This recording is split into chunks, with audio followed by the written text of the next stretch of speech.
2002 সালের 28 ফেব্রুয়ারি থেকে মার্চের 2 তারিখ পর্যন্ত ভারতে গুজরাটের 24টি জেলার মধ্যে 16টি জেলায় একযোগে মুসলমানদের উপর সংঘটিত রক্তক্ষয়ী আক্রমণ চালানো হয়। যে হামলায় 2500 মানুষ মৃত্যুবরণ করে, 1 লক্ষ মানুষ বাস্তুচ্যুত হয়, ধ্বংস করা হয় 270টিরও বেশি মসজিদ। এখানেই শেষ নয়, ভারতে সামান্য কিছু হলেই বা ইসলাম বিদ্বেষী গুজব রটিয়ে কোনো রকম ফৌজদারি বিচারের তোয়াক্কা না করে আক্রমণ চালানো হয় ভারতের সংখ্যালঘু মুসলিমদের উপর, যার আরেকটি নেক্কারজনক উদাহরণ 2020 সালের দিল্লির হিন্দু মুসলিম সাম্প্রদায়িক দাঙ্গা, যেখানে প্রায় 60 জনের অধিক মানুষ প্রাণ হারায়, যার বেশিরভাগই মুসলিম।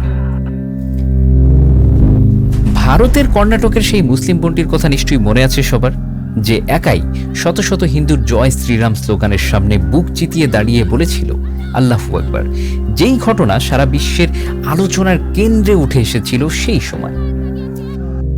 এভাবে যতবারই ভারত মুসলিমদের উপর অন্যায়ভাবে আক্রমণ করেছে, ততবারই সামনে এসেছে ইসলামের একটি গুরুত্বপূর্ণ ভবিষ্যৎবাণী গাজওয়াতুল হিন্দ প্রসঙ্গ, যেটি ক্রমান্বয়ে একটি বিস্ফোরণের রূপ ধারণ করছে।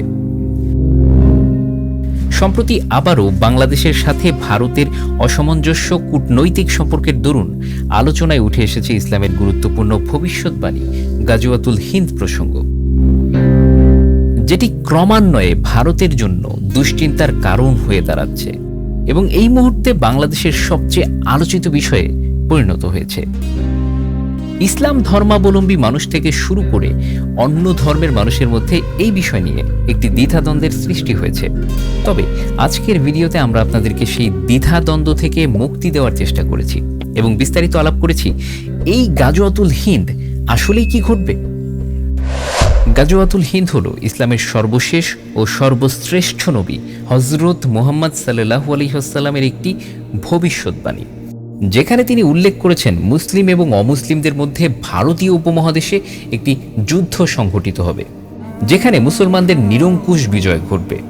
ধর্মীয় পাণ্ডুলিপি হাদিসে এ ব্যাপারে হযরত আবু হুরায়রা কর্তৃক বর্ণিত রয়েছে। রাসূলুল্লাহ সাল্লাল্লাহু আলাইহি ওয়াসাল্লাম সেখানে ভারতের কথা উল্লেখ করেছেন। তৎকালীন সময়ে ভারত বলতে পুরো ভারতীয় উপমহাদেশকেই বোঝানো হতো। তিনি বলেছেন, অবশ্যই আমাদের একটি দল ভারতের সঙ্গে যুদ্ধ করবে, আল্লাহ সেই দলের যোদ্ধাদের সফলতাও দান করবেন, আর তারা রাজাদের শিকল বা বেড়ি দিয়ে টেনে আনবে এবং আল্লাহ সেই যোদ্ধাদের ক্ষমা করবেন এই বরকতময় যুদ্ধের দরুন, এবং সে মুসলিমেরা ফিরে আসবে। তারা আসার পথে ঈসা ইবনে মরিয়মকে সিরিয়ায় দেখতে পাবে। অন্য আরও একটি হাদিসে উল্লেখ করা হয়েছে, বাইতুল মুকাদ্দাসের অর্থাৎ জেরুজালেমের একজন রাজা ভারতের দিকে সৈন্য প্রেরণ করবে এবং সেখানের যাবতীয় সম্পদ ছিনিয়ে নেবে। ওই সময় ভারত বাইতুল মুকাদ্দাসের অর্থাৎ জেরুজালেমের একটি অংশ হয়ে যাবে। তখন তার সামনে ভারতের সৈন্যবাহিনীকে গ্রেপ্তার অবস্থায় পেশ করা হবে। প্রায় গোটা পৃথিবী তার শাসনের অধীনে থাকবে। ভারতে তাদের অবস্থান থাকবে দাজ্জালের আবির্ভাব হওয়া পর্যন্ত। তবে ইসলামের এই গুরুত্বপূর্ণ ভবিষ্যৎবাণীর ব্যাপারটি নিয়ে বিশেষজ্ঞদের রয়েছে ভিন্ন মত।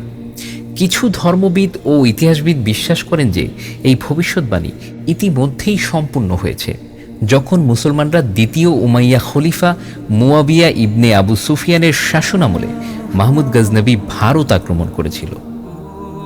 কেউ কেউ বলেন এই বিষয়ে বহু জাল হাদিস প্রচলিত রয়েছে, যার ফলে মানুষ খুব সহজেই বিভ্রান্ত হচ্ছে। অন্যদিকে অপরপক্ষ বিশ্বাস করে এটা ঘটবে ইমাম মাহদীর সময়কালে, কারণ এই হাদিসে ঈসা ইবনে মরিয়মের সাথে দেখা হওয়ার কথা উল্লেখ রয়েছে, যেটা এখনও ঘটেনি।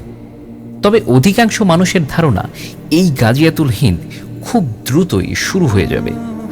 কিছু পাকিস্তানি বুদ্ধিজীবীগণ পাকিস্তানকে উক্ত যুদ্ধের পটভূমিতে বিবেচনা করেন, যেহেতু পাকিস্তানের খোরাসানও হিন্দুস্তান বা হিন্দে অবস্থিত, কারণ অন্য হাদিসে খোরাসানের ধর্মযোদ্ধাদের ঈসা ইবনে মরিয়মের সাথে যুক্ত হবার কথা উল্লেখ রয়েছে। এমতো পরিস্থিতিতে এই বিষয়টি বিশ্লেষণ করে এই কথা বলাই যায়, যেহেতু ইসলামের একজন গুরুত্বপূর্ণ নবী হযরত ঈসা আলাইহিস সালাম এই ঘটনার পটভূমির সঙ্গে জড়িত রয়েছে এবং ঈসা আলাইহিস সালামের পৃথিবীতে অবতরণের এই মুহূর্তে সুস্পষ্ট কোনো প্রমাণ নেই, তাই এটি ভবিষ্যতেই ঘটার সম্ভাবনা বেশি। তবুও এ ব্যাপারে আপনার কি মতামত জানাতে পারেন কমেন্টসে।